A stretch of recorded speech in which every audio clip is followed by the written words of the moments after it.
There is a specific, quiet panic that happens when you look at your bank account after a major raise and realize you have no more money left over than you did when you made half as much. Most people assume this is a math problem, a temporary miscalculation in budgeting that will fix itself at the next promotion. But it almost never does. Because the force draining your bank account isn't inflation, and it isn't bad luck. It is a subtle glitch in human psychology that rewires your definition of survival every single time your income goes up. Think back to the first real paycheck you ever earned.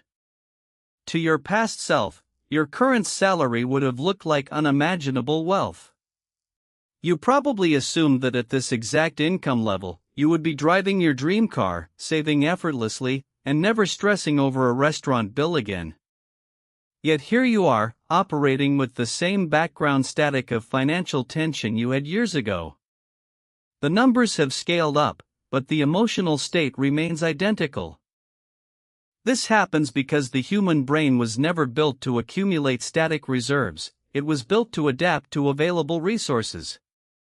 When your income rises, your brain does not register the extra cash as a surplus to be stored.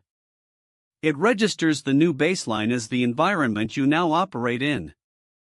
What felt like an outrageous indulgence 3 years ago quietly morphs into a basic standard of decency today. Consider what happens when you upgrade your living situation. You move from a noisy, cramped apartment to a spacious residence with premium finishes. For the first 2 months, walking through the front door delivers a distinct hit of satisfaction. You notice the quartz countertops, the quiet halls, the panoramic view. But by month 4, the neural novelty wears off. The quartz becomes just a surface where you put your keys. The view becomes background noise. However, while the psychological pleasure of the upgrade vanishes almost immediately, the financial obligation remains permanent. You have permanently elevated your baseline cost of existence. To maintain the exact same baseline level of happiness you had before, you now require twice as much capital every single month. This is the psychological engine of lifestyle inflation. It creates a structural ratcheting effect. Your standard of living moves easily in one direction, but feels almost physically impossible to pull back.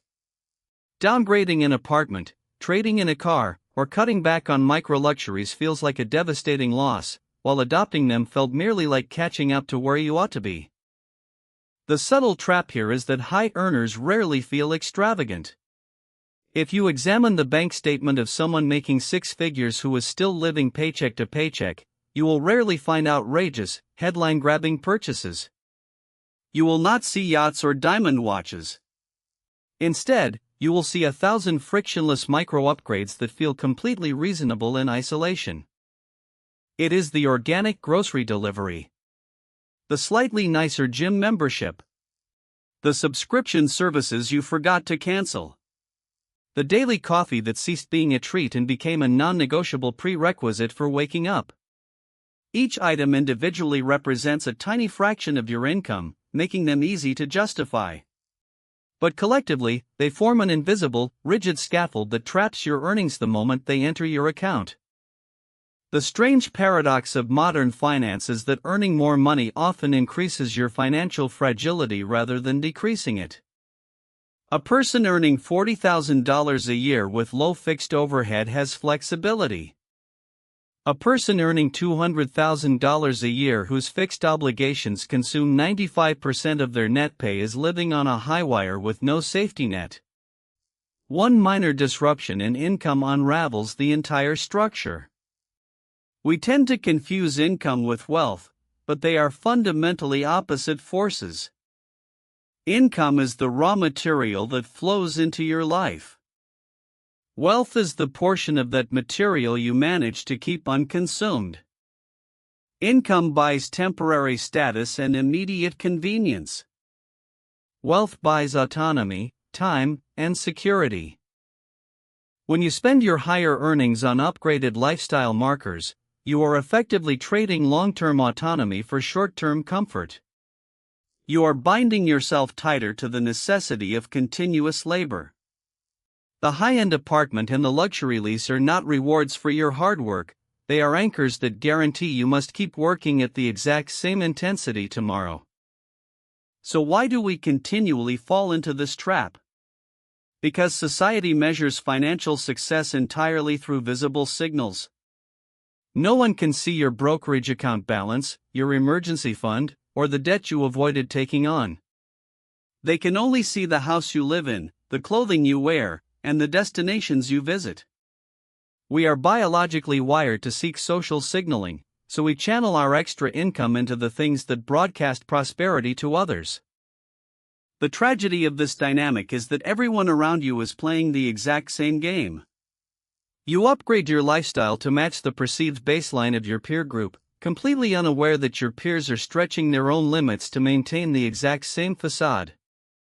It is an arms race of consumption where nobody actually wins, but everyone pays a progressively higher price to participate. Breaking this cycle does not require extreme asceticism or living like a hermit. It requires changing the mental model you use to evaluate extra income. When you receive a raise, a bonus, or a higher paying role, your default response must shift from "what can I afford now" to "how much of this gap can I capture forever?" True wealth is built entirely in the gap between your income and your ego.